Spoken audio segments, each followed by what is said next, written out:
Chapter 3 The Road of Autumn. Part 18 Approaching My Childhood Dream. In the fall of 1994, I got back the 10 million won I lent to my brother. When he bought an apartment the year prior, I lent him some of my retirement money from the association. When I retired from the association, I received more than 30 million won. With this money, I paid back 10 million won I borrowed from an insurance company to help my elder sister, and 7 million won I borrowed from my wife's family while attending the graduate school. Then after I paid for my credit card, the rest was only 10 million won. I decided to buy land to build a country house for my old age. I was planning to prepare the site for my country house, which I dreamed of in middle school. The bank interest was 9.5% on 1-year time deposits, which was lower than the average inflation rate. People who invested in apartments and land earned more than twice their investment in a year. There was also a saying that it was foolish to deposit money in the bank. People with power bought apartments or land by taking out loans from the secondary financial sectors, including insurance companies and saving banks, as well as commercial banks. There were some people who made a fortune simply by investing in real estate. I once visited nearby the Magok Temple to look around the land without any information. I went on a trip without burden. I couldn't decide if I wanted to buy land in a local area where I didn't know.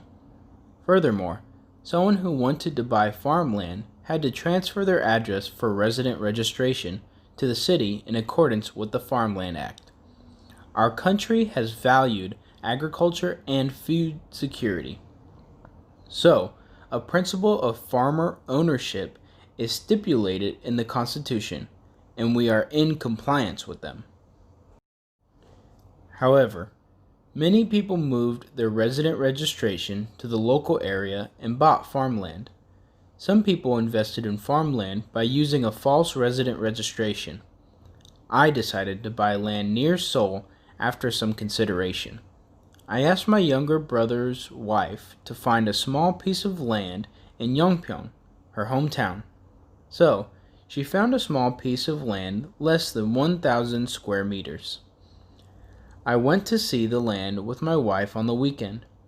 I was already happy in the car even though I didn't sign a contract. I felt like I could build the small farm that I dreamed of as a child, and I thought my mother would like it if I bought the land.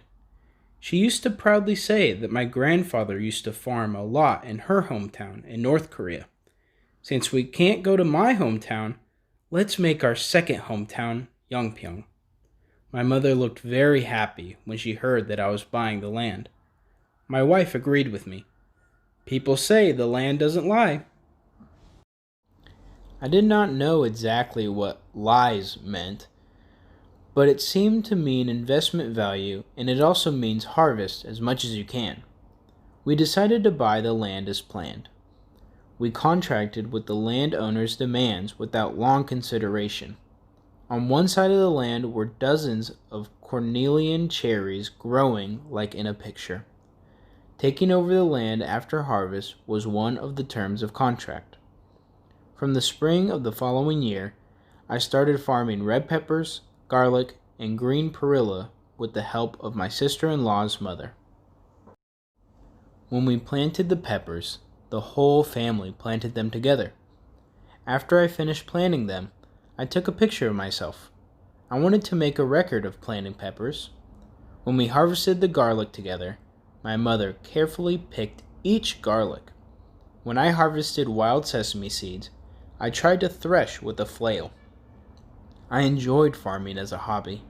However, considering the prices of agricultural products, the harvest was not even enough to pay for gasoline for a round trip. With the development of the Industrial Revolution, a primary industry, such as agriculture, was not profitable.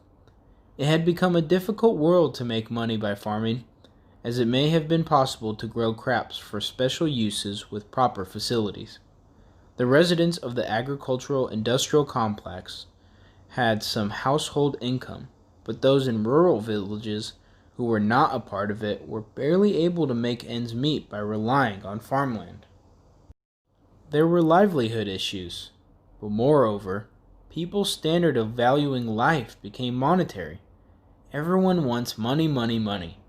So young people continued to flock to the capital city, Seoul, to make money and live a decent life. In the 1960s, people from rural areas flocked to Seoul, and the migration to Seoul still continues.